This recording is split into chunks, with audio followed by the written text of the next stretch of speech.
Hey y'all, good morning. It's September the 6th, 2017. And I realized that I was totally slacking. Totally missed Monday. Forgot about Monday. We missed the podcast and I thought, that's terrible. Alright, but we gotta keep chugging along and stuff. We gotta keep sharing. We gotta keep commiserating and perhaps even conspiring. Alright? You guys, we gotta keep it up with the news, right? Because that's what we're thirsty for, ain't it? Getting down to the bottom of the nitty gritty and stuff. I know you like it. Diving down the rabbit holes. Getting to the heart of the matter and stuff. So, especially in the beginning of the day, you get to the heart of the matter. The beginning of the day and the rest of the day will just kind of unfold in front of you. Alright, basically. You gotta get it out of the way, alright? Just gotta get some stuff off your chest, alright? Because things are going down. It's a good idea to know about these things, alright? Figure we're gonna take some time out this morning to discuss a few things. Number one would be Hurricane Irma. I don't know nothing about it. Hardly. I've seen details. They say it may or may not come hit Florida and things like that. It's already hitting the Caribbean. Apparently it's a big old hurricane because it's just knocking stuff down. It's knocking whole buildings flat over there in the Caribbean. And we'll see how that goes. We'll see if the Pope can help us with our problems, right? I saw an article that turns out the Pope was headed that direction. He said nope, and he 180'd it back to some other direction. He does not want to go near this hurricane. Alright. And we were going to see if the Pope, I was going to see if maybe we could ask the Pope if he could help us out, because from what I understand, scientifically speaking, the Pope, not even a week ago, he explained in full vivid detail how God is sad at us. He's sad because of Donald Trump, and he's crying on us. He's crying very, very hard and wiping out all sort of people. This is what the Pope says. Pope says we're going to destroy the earth, and God is crying on us, so to show us that he's sad and we should not destroy the earth. And so what we should do is we should get some money that we don't have and give more to the Pope and Al Gore and all his buddies and stuff like that. We should ask the Pope for help. I think he's asking for ransom. Anyways, speaking of that, listen, y'all, I don't ever want to sound like I'm being too harsh on anybody, but I thought I would go ahead and bring up something to somebody's attention because I saw an article yesterday, and this article caused me to do math. Now it's concerning Kevin Hart. A lot of people out there might know Kevin Hart. I find him to be pretty dang funny.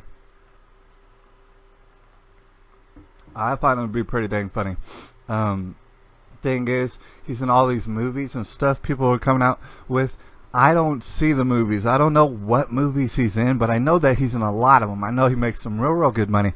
Anyways, I saw an article and a subsequent video. A video that Kevin Hart himself put out. Now, on the surface, you guys, nothing wrong with this video that he put out. I don't know if you heard about it, but it was on the trending column here on YouTube, and I was perusing through the trending column yesterday, and I saw it. Kevin Hart has basically a pretty viral video in which, I don't know, I think he's either sitting in a diner or a convenience store. I'm not sure what he's doing. But he's taking a video of himself, posting it on the internet, where he basically, what he does is he announces how disastrous this whole disaster was, considering Harvey, the hurricane that we had previous, the disaster that took place in lots of places, but to include and especially Houston. He was talking about how he himself was going to donate $25,000, right? $25,000 to this horrific nightmare of a situation in which seems to be probably the most important thing that's going on in the nation. He said he was going to donate $25,000. Now, here's the thing. I want to have it established that me, myself, I don't care what Kevin Hart does. I don't care that he donates not one dime to the situation. It's none of my business. Never will be none of my business. It is America. But with that being established, I messed around and I did some math, y'all. I messed around and I did some math. Like, remind you, I mean, here's the thing. Kevin Hart's kind of implying that this is probably the most important situation in the country and that people are being devastated, and that is a nightmare, and it's a nightmare of epic proportions. It's very significant, all right? So that's what Kevin Hart is establishing. I'm going to go ahead and agree with him on that.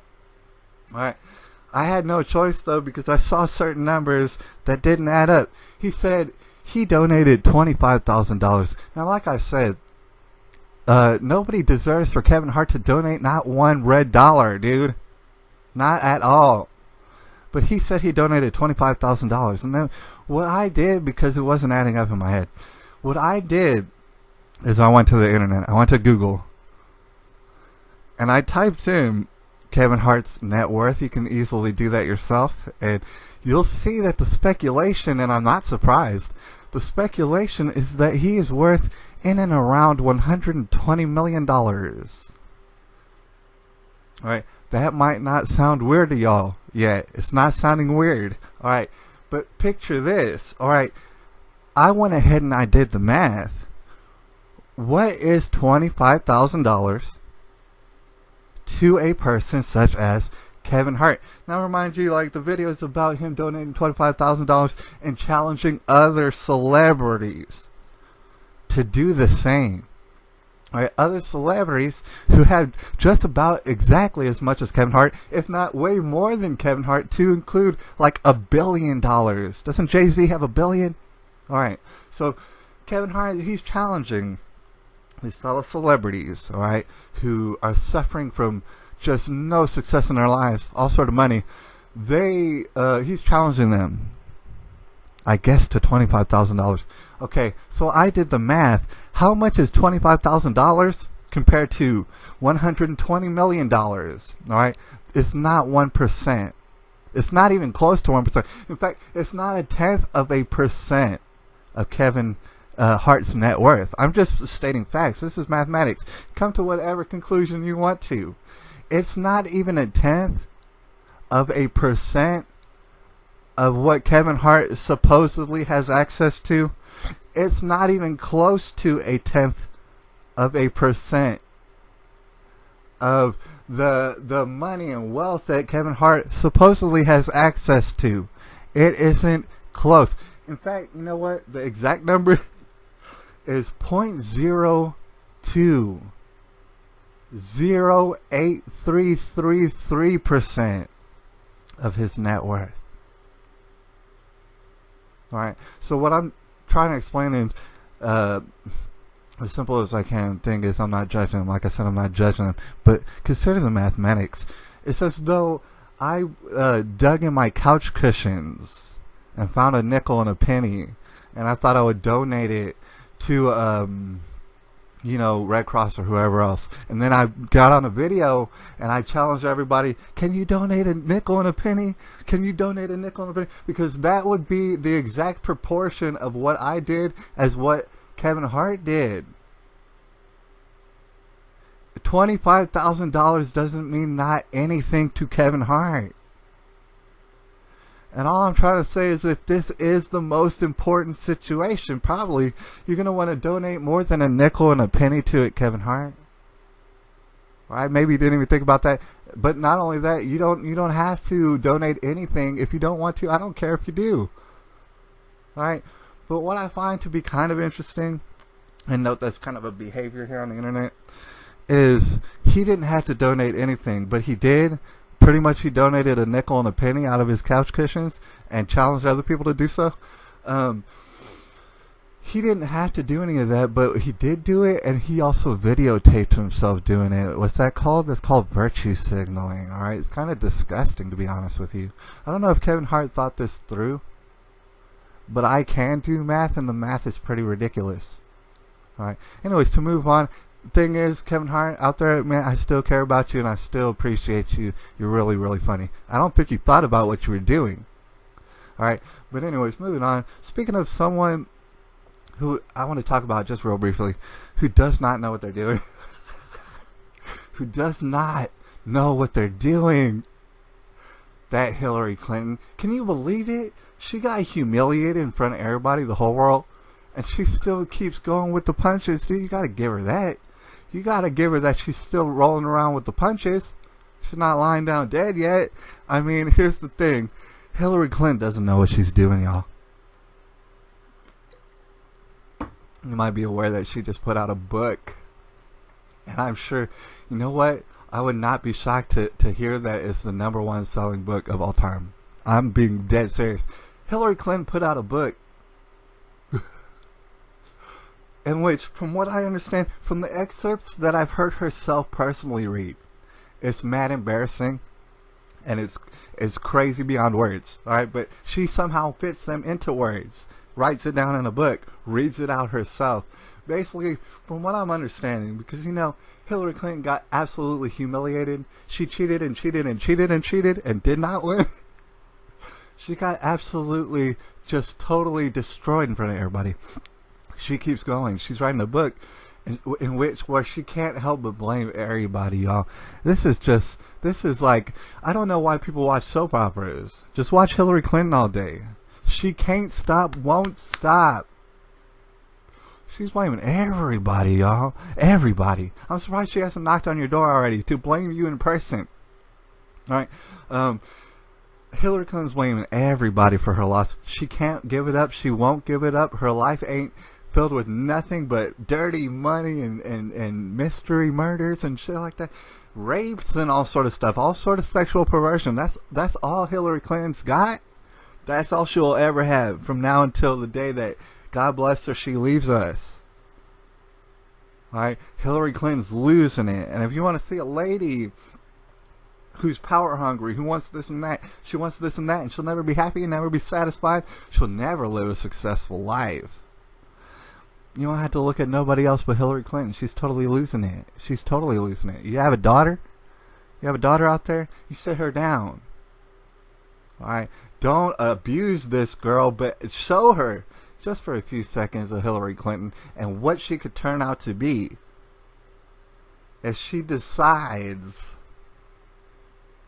I don't know, that she hates everybody around her. I don't know how to explain it about Hillary, but she hates everybody, and she's blaming everybody in her book. Of course Trump, of course Russia, of course Malaysia, and all sort of Macedonia. She's blaming everybody, the deplorables. She's blaming Joe Biden, from what I understand. She can't stop, won't stop, alright? She's tweaking out in her brains. And I gotta plug in my computer. I'll be right back.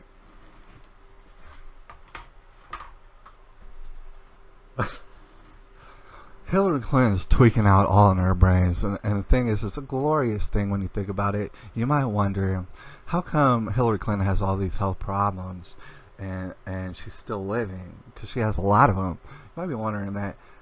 God has a sense of humor, unfortunately, and he's been keeping her alive and stuff, man. Now she's wilding out. She has no choice but to wild out. Somehow she's hit rock bottom, and still she keeps going lower, Hillary Clinton, and she's gonna do it for everybody to see, and it's gonna be hilarious. It's gonna be tragic. All right, just to move on. We got a couple more things that I wanted to discuss before we get out of here. Like I always say, you know, there's so much more things that we could be talking about. You know what I'm saying? Leave comments below and everything, or send me a DM, you know what I'm saying? Give me a download in the DMs. You know, tell me all the things you want to hear about. But I thought we would discuss about war. They keep talking about, you know what's interesting about war? That whole nuclear war and stuff with North Korea, and see, you know, North Korea, they've been acting bad, and we've been trying to check them, and now Russia, for whatever reason, is talking about you can't check them, don't check them, and it's just like how everybody assumed it would go, in a way that people are going to be saber rattling more and more and more and more, and it will constantly be going up until inevitably it's going to be something bad that happens, right? Just inevitably. In consideration for nuclear weapons, concerning North Korea, and then they're connected to China, who's connected. I mean, every single country in this region is connected. You're talking about South Korea and Japan and all sort of people. They're all tweaking out. All sort of countries. All right.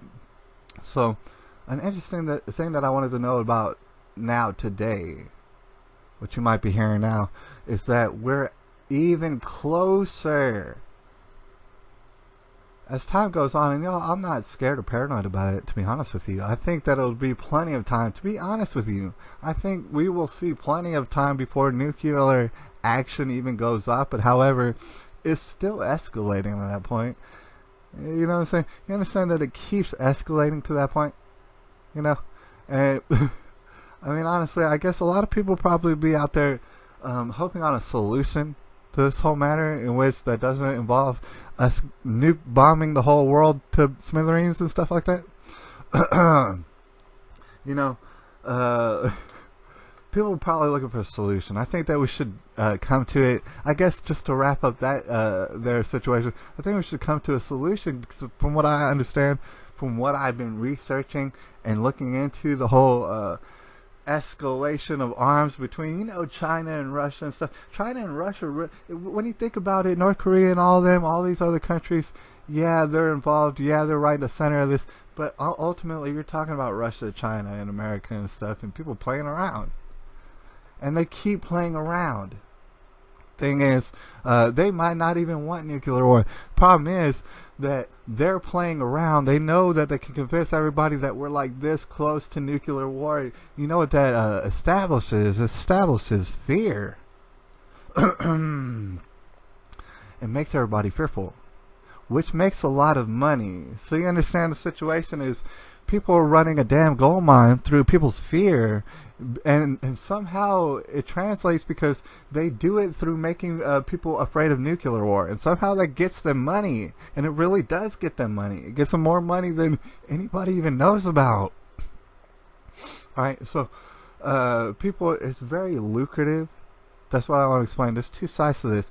The situation is that it is extremely lucrative to keep saber rattling, even if you plan to do nothing. It's very lucrative. At the same time, even if you plan to do nothing, it's coming closer and closer and closer. It's still coming closer.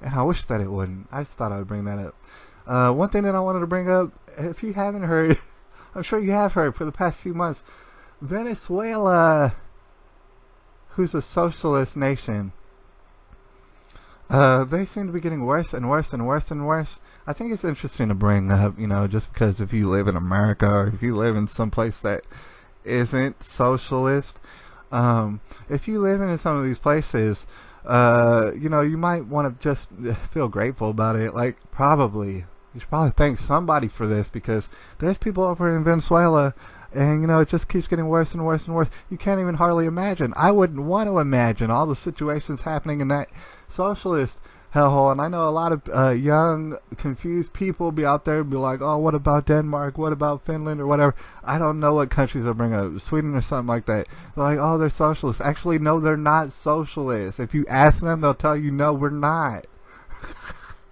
They will tell you to your face, we are not socialists. We might have some social welfare nets.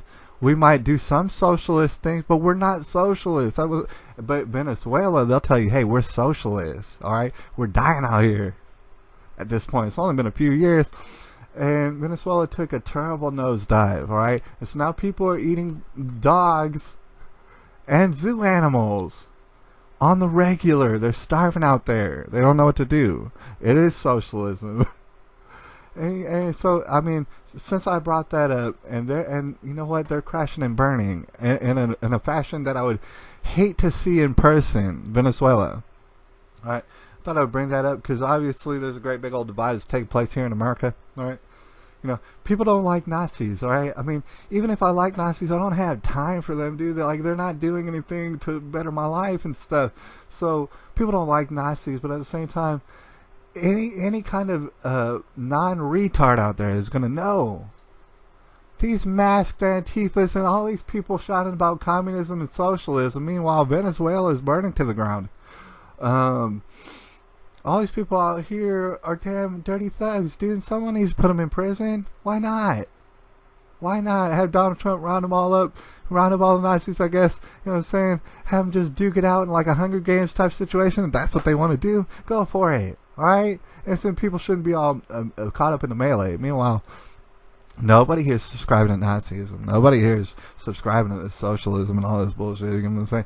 But, you know, back in my day, I have to admit, and y'all, I gotta preface this, and that if you were to consider me on the left and right paradigm, right, on that spectrum, for my whole life, I would have to admit to you, I've been always fairly on the left. Try to come to the center, but pretty much on the left. It's well established that I don't give a dang what you do with your life. Don't care, never will care.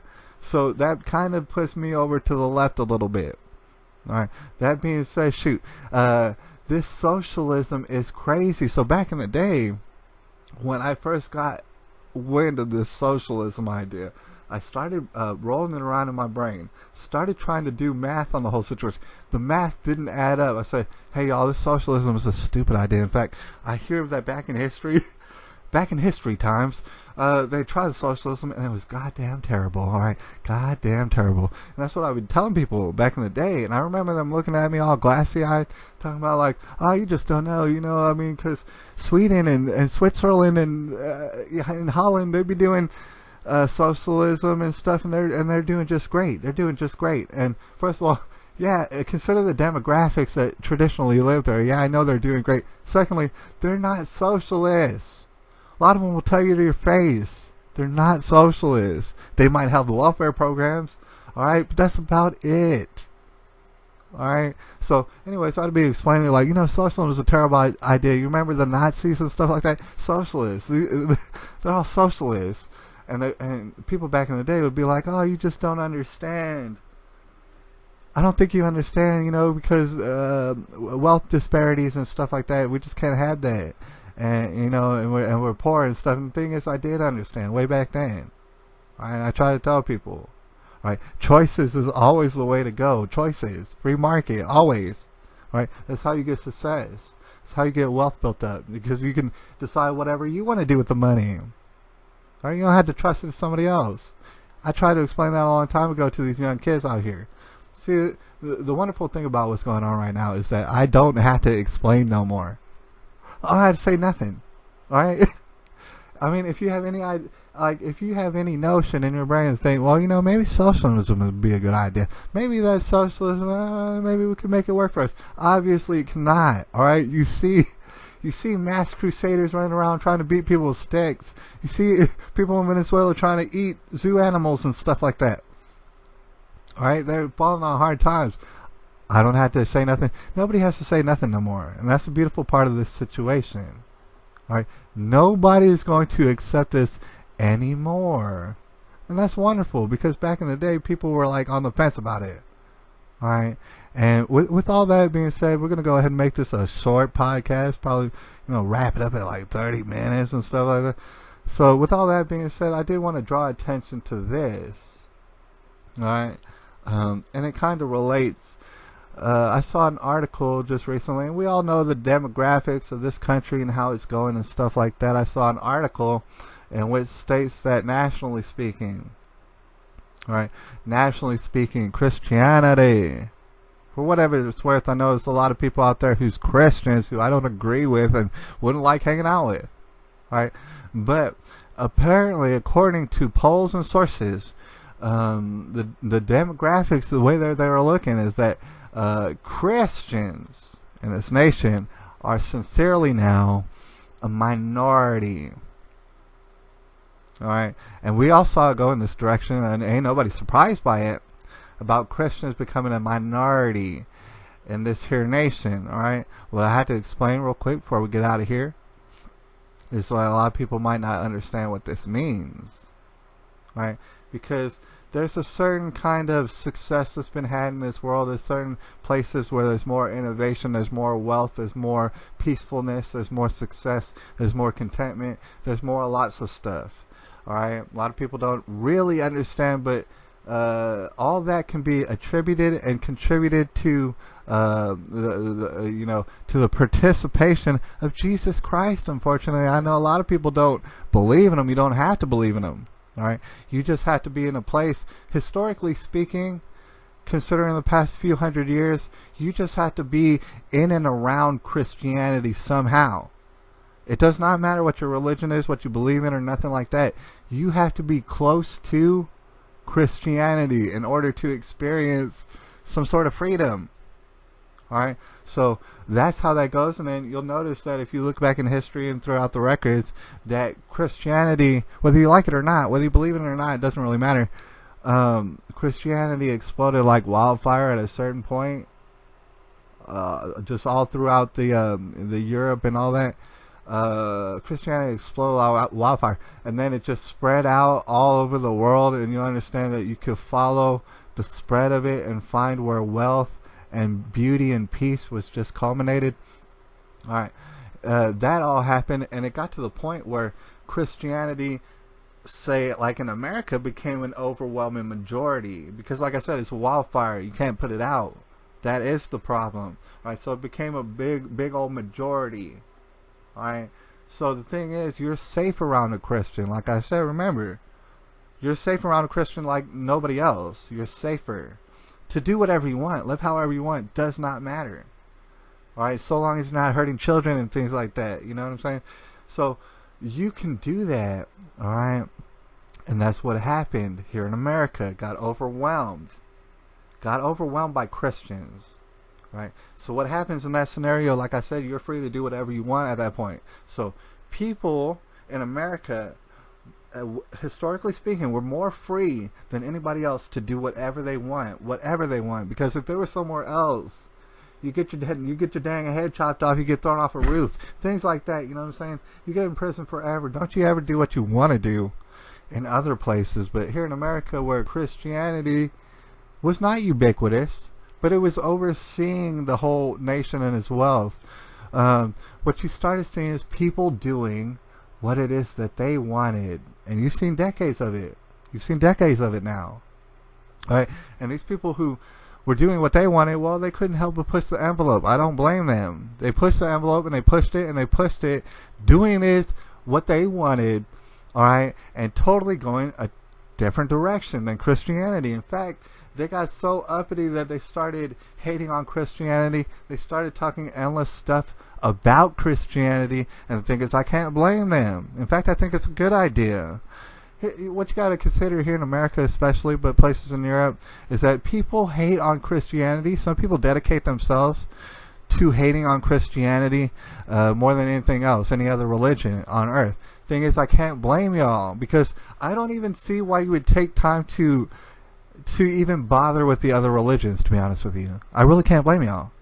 Those who are skeptical and those who are critical of the Christian faith, I can respect that, because, I mean, that's the only one worth even bothering with. Alright? All the other ones, I mean, Buddhists, that's an interesting thing, but I keep that off in the distance. I never really think about that much. There is no other religion worth complaining about, because they're all kind of dumb. Be honest with you, they all go nowhere. Right? So anyways, people would start hating on Christianity, and of course they start beating down the theme that I'm trying to explain to you is that true Christians always get persecuted. They always be persecuted, to the point where it's now true Christians have helped establish a land that's just rife with success and opportunity and stuff like that, like it's coming off of trees. All right. And so now that they were the majority, they did create the most successful land that we know of on record. All right, now that happened, people started to rise up because it was being fostered. They started to rise up and hate Christians. They saw, oh man, Christians are in charge of us, so we don't like it. We're going to hate on them. That's what they've been doing. That's what they're going to continue to do. Dedicate all their time to it.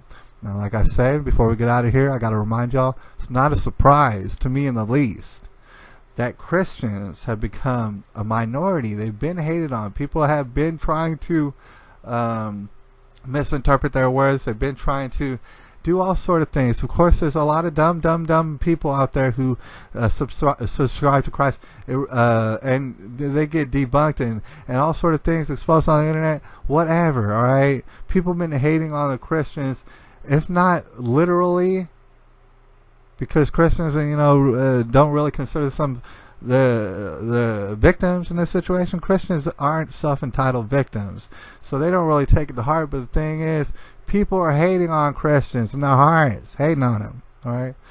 And God bless them, they just can't help it, all right? They can't help it. They got an itch, and they got to scratch it, and it involves hating on Jesus, all right? God bless them, dude. I can't help them. All right, but here's the problem. Here's what I want to explain. Christianity, like I said way back in the day, caught like wildfire, became the majority here. That's the situation that you were born into, and I was born into it too. All right, this was been the case. Now, what you're going to see is something a little bit different, and in that Christianity became the minority. All right, so what you saw is Christianity become the underdog.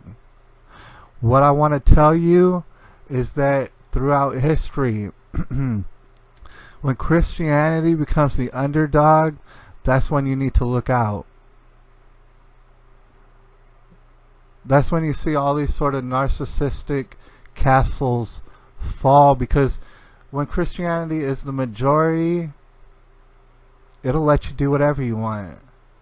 All right, it'll mind its own business, and it'll be off in the distance. Go do whatever you want. Don't you worry about it. Don't you hurt children.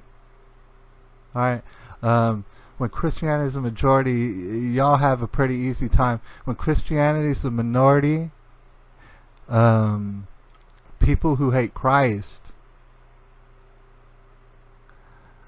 I believe they're going to suffer a reckoning. All right. I believe that it happens every time. You just need to look throughout history. You don't want Christianity being the underdog from around you. You do not want to be some sort of tyrant completely spitting on Jesus when Christianity is the underdog, because you will be replaced. You will be deleted somehow. Historically speaking, it happens every time. So a lot of people don't know that this is coming for them. It is coming for them. Anyways, we're balls deep in the tribulation. It's been a great broadcast. You know what I'm saying? I really appreciated it. I hope to holler at y'all soon. You know what I'm saying? Subscribe to me. You ain't subscribed already. Dang it. Put out these podcasts. Go ahead and leave comments and stuff. Maybe I'm on the Facebook. Put me on the DMs and stuff like that. Holler at me on Twitter. I don't know. Anyways, I'll holler at y'all later. It's September the 6th. 2017.